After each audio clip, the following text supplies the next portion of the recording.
Well, everybody, welcome back to our conference, Creating Sanctuary. I hope you've had a chance to have a good think about some of the things that you've heard from Jude and Andrea earlier. There'll be a much more opportunities to ask your questions, put your questions to everybody a little bit later. But right now, I'm really pleased to be able to hand over to Jayne Ozanne. Many of you will know Jayne. I, as part of Oasis, worked alongside Jayne on all sorts of projects over the last few years and have grown to love her and respect her greatly. As you know, Jayne's story, as many of you will know, Jayne's story is one that echoes the kind of pain that Jude has already talked to us about. But I'm going to leave her to tell her story and present her some more facts and figures from the Ozanne Foundation around this really important issue. Jayne, we're glad you're here. Thanks, Steve, and thanks so much for the opportunity to speak today. I know that I and Jide are sharing stories that many of you also have, and actually part of our yearning, I think, and part of our healing journey is to be able to share with others and be heard about what we've been through. And if this is touching you, do get in touch with us afterwards. We need to find ways of helping you be heard. But for my part right now, I'm going to touch on some of the facts, some of the figures, some research that we've been doing in this area and work that we're currently doing with the government and with others to try and address some of these problems and what you yourselves can do. I think, as I've said, that I have a story. Some of you may know it, some of you may not, but I was seen as quite a senior lay evangelical for many years when I was on the Archbishop's Council. I privately was putting myself through years of conversion therapy. That was trying to make myself straight because of the conflict I felt between my faith and my sexuality. And that chasm there, I think, is one of the few pictures of that depicts how I felt myself about the fact I couldn't square the circle of being gay or being rather attracted to women, which I thought was forbidden fruit, with the longing to love and be loved. And for me, sadly, that took me to a very dark place. A couple of times I found myself in hospital with my body cracking under the strain, doctors trying to work out why I was in so much pain, and then having two full-blown breakdowns. And sadly, like Jide, getting to that point where you just don't want to carry on work. But God always has a plan. And I knew deep down that perhaps that this was my calling, was to speak into this really quite complex area of faith and sexuality. And a few years ago, very fortunate that a group of senior church leaders came together, Bishop of Liverpool there, to start the foundation. And we work with religions around the world, all religions. Somebody asked that in the chat, where we're working with senior faith leaders. As you'll see, about a year ago, I managed to present some of these concerns about conversion therapy and the harm that the church teaching was doing to His Holiness. And we believe that encountering, telling our stories, educating people and empowering them to speak out is the way that we will see change. And I'm thrilled that Steve actually is part of our foundation as a member of our Council of Reference. And for me personally, I'm quite fortunate. I'm just going to flag this, but I'm on, well, you may not think it's fortunate, but I do sit on something called the General Synod in the Church of England, which is the church's governing body, where I led a debate on the need for us to take a stance against conversion therapy, to recognize the harm it does. And that debate was back in 2017. And shortly afterwards, the government, as we'll see, agreed that they would take steps to end conversion therapy. And they set up an advisory panel on LGBT issues. And I was invited to be part of that. And that put me in an interesting place. And the reason I'm sharing that is that this intersection between the secular world and the secular LGBT community and the faith community is one that frankly has been very difficult to bridge. There hasn't been much connection between sexuality, faith, and government thinking. And that now is coming to the fore, and we need to find new ways of being able to talk and address the harm, as Andrew has said, that's going on. And for me, the critical thing here is looking at the harm that conversion therapy causes. What is that? If you haven't come across it, it's basically it's an umbrella term that can mean all sorts of ways, that interventions that people have to try and either change their sexual behavior or orientation, or indeed suppress their feelings. They can be talking therapies, prayer, hypnosis, aversion therapy, deliverance ministry, and sadly, even corrective rape. And we'll see that all these are being practiced in the UK. This is not something that is a, dare I say, a developing world problem. It is something that is happening right now in our churches and in secular society. Conversion therapy itself is quite complex to define. I'm not expecting you to read all this slide, but basically getting a tight definition has been one of the main problems that many governments have had in terms of actually bringing forward legislation to ban it. And our recommendation, I've been working with all the LGBT groups and faith groups who are working together on a ban. Our recommendation is to take the best of the definitions that have been made to date. One from Madrid, which talks about any intervention that seeks to erase, repress, or change sexual orientation and or gender identity of a person. And that includes procedures that involve attempts to convert, cancel, or suppress sexual orientation, gender identity, and or gender expression. But the second part is because actually, if we're talking about our trans friends and what they themselves have gone through, and dare I say, they go through an awful lot more procedures and harm than we do, we need to have a clear definition that allows them the space to transition, but also to recognize the harm that can do. And that second part of the definition addresses that. But in a sense, what is conversion therapy in a religious context and in a Christian context? And I would suggest that there are three stages that many of us have gone through. In fact, I don't know anybody who hasn't followed this path, as it were. And the first stage is one, frankly, that many never move on from. That silent confusion, personal stage of trying to carry this burden oneself. I know for me, I daren't mention the fact to anyone I knew that I was struggling with my internal feelings and the fact I knew I was falling in love with women, because I feared being ostracized by my friends, by being put on what I call the theological naughty step, from which I would never be able to return.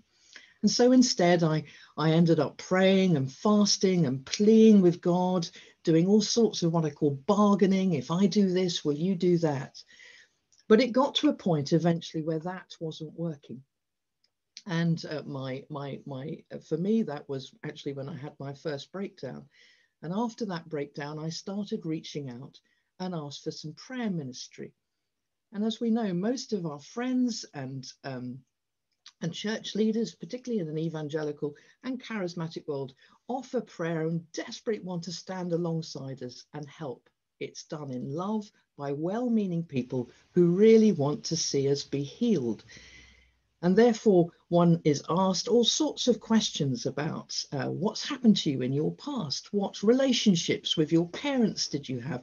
What relationships with significant others in your life? And you'll find yourself constantly sharing some of your most intimate and, dare I say, sometimes almost most personal moments that you wouldn't share, frankly, with anyone, with complete strangers, so that they can pray into that. And the level of harm that that in itself does, I think, is tremendous. But if you add to that the expectation that the prayer must work, and when you find and know deep down that it doesn't work, you feel that God has abandoned you, you feel that God isn't listening to you, doesn't love you enough to heal you. And secretly, or indeed, I've often been told to my face, I've been told that I don't have enough faith, that there must be things that I'm not confessing, because surely otherwise God would be healing me. So in desperation, many of us go to what I call stage 3. And this is where we look for specialized ministries. You can find them on the internet or through friends who advise you to seek deliverance and exorcism. There are all sorts of theologies out there as to why, or beliefs as to why you are experiencing the same-sex attraction, as it's called. And that could be because of ancestral problems, the fact that you may be possessed, and you submit yourself in love to people, again, who love you, to go through some pretty horrendous practices. I think I've got a t-shirt now that would say that I've been through virtually everything that the Christian faith could put me through in order to try and get myself healed.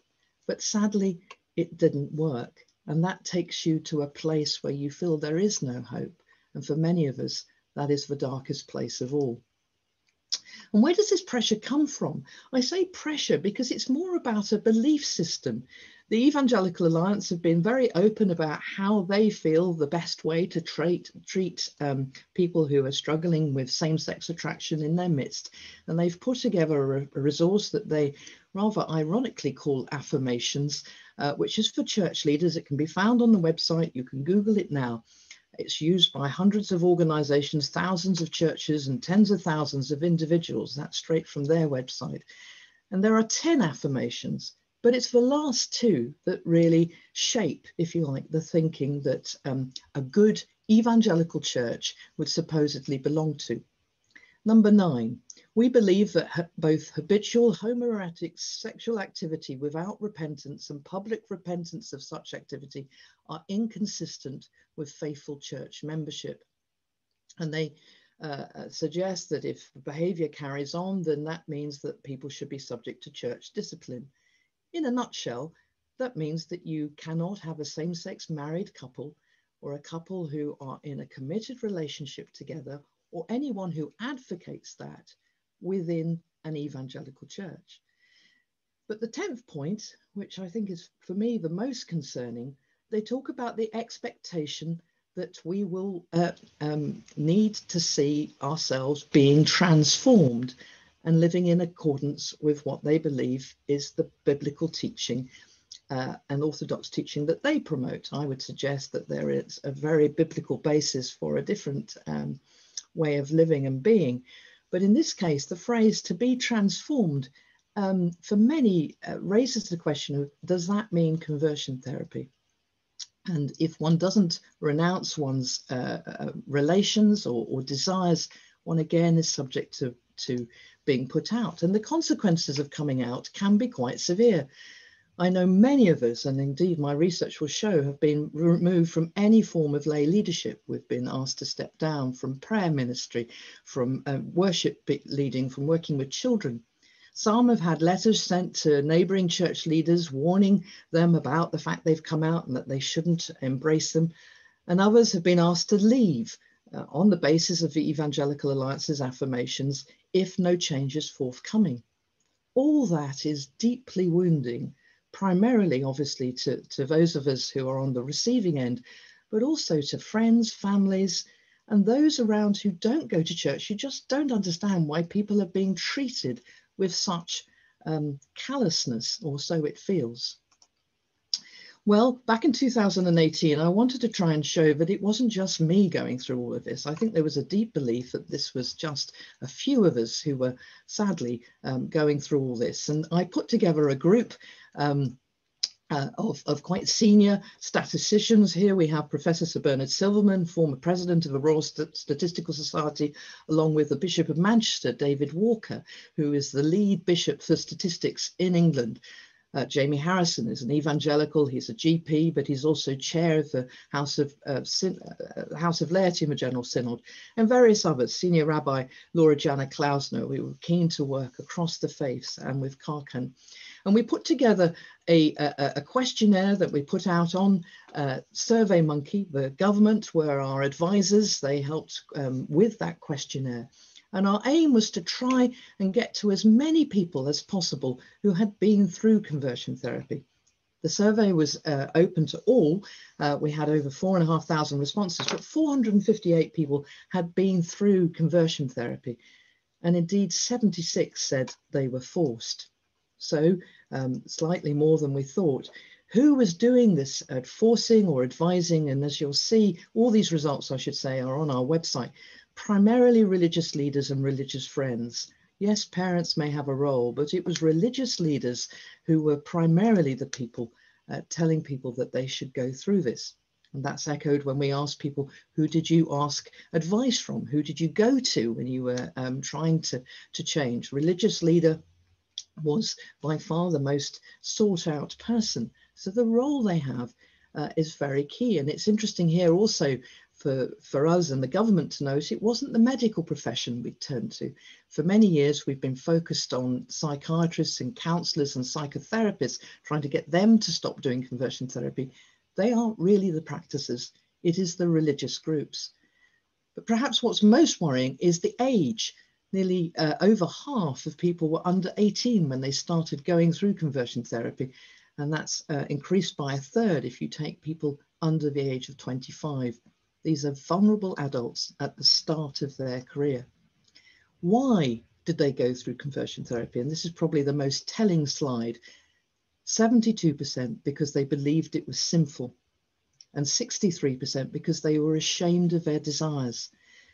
You see, religious belief and internalized homophobia is killing us and taking us to a place where we seek anything to try and change. What were the results? Well, you won't be surprised to know that nearly 75% said it didn't work out right, and 16%, and I would have put myself in this group, said that it worked for a little while and then it wore off. There were some who believed that it worked completely, but at what cost? You see, when we asked what was the impact of going through this, so many, nearly 46%, that's almost half, said it was hard to accept themselves. And if you look at the bottom there, that nearly half had to leave their faith group and a quarter had to step down from duties. This isn't just one or two. We are talking hundreds, if not thousands, of people who've been through this and have been ostracized by their communities. What was the impact on their mental health? Well, I'm conscious I don't have a base size to compare this with, but 2/3 of those who said they had mental health issues had said they'd had suicidal thoughts, and a third had attempted suicide. I suggest that's more than the norm in society. We're currently doing a similar research study amongst our trans friends and community, and we will have a base size there to show the impact that this is having on those who've struggled with their gender identity and how that impact compares with the norm in society. But these therapies still exist. They have yet to be banned. There's websites where you can go and find someone who can practice it if you want to. Here's one, iftcc.org. And this is despite a growing call internationally for these practices to be banned. Victor is someone I know well. He's the UN expert on protection against violence and discrimination on sexual orientation and gender identity. And he has said to the UN Human Rights Council that this is torture and has called on the international community to ban it. Now, we're running out of time, and I'm not going to go through too much about where the government is on this. They've done their own survey. I'm going to skip this one. The results show what ours do, but it's primarily religious groups, and yes, it's happening. Back in 2018, they said that they would bring forward legislation, or they would consider it, but that's 2 years ago. And so many of us came together and created something called the Ban Conversion Therapy Campaign. We wrote a letter that Elton John and many others wrote. We put pressure from religious leaders across all the faiths. My advisory board of members of each of senior leaders from each of the major faiths wrote. And finally, in July this year, we did get a commitment to a ban from both the Prime Minister and the Secretary of State, the Minister for Women and Equalities, Liz Truss. But they are dragging their heels. They say that they're not sure the public want it. Well, we've shown independent research. This is from Kantar. The Ozanne Foundation did research too that shows the overwhelming majority of the public and those in religious backgrounds want a ban. Only a small minority don't. But there is an elephant in the room, and we've touched on that this morning already. It's this clash, as I call it, between the freedoms of rights of religious people to express their religious belief and the freedom for self-expression of or to live our lives as LGBT people and have a family. And I believe the key, and we can unpack this at a later date, I think, is in the human rights the convention, where it talks about the right to freedom of thought and religion, but only, and here's the caveat, it only exists if there is, or rather it fails to exist, if there is an issue of harm, that we need to put primarily the protection of the health and of the individuals at stake. And therefore, knowing that conversion therapy causes harm, knowing the mental health impact it has and the physical impact is a key to all this. Our first guiding principle in any safeguarding community has to be first, do no harm. And it's time the church recognised that. Thank you.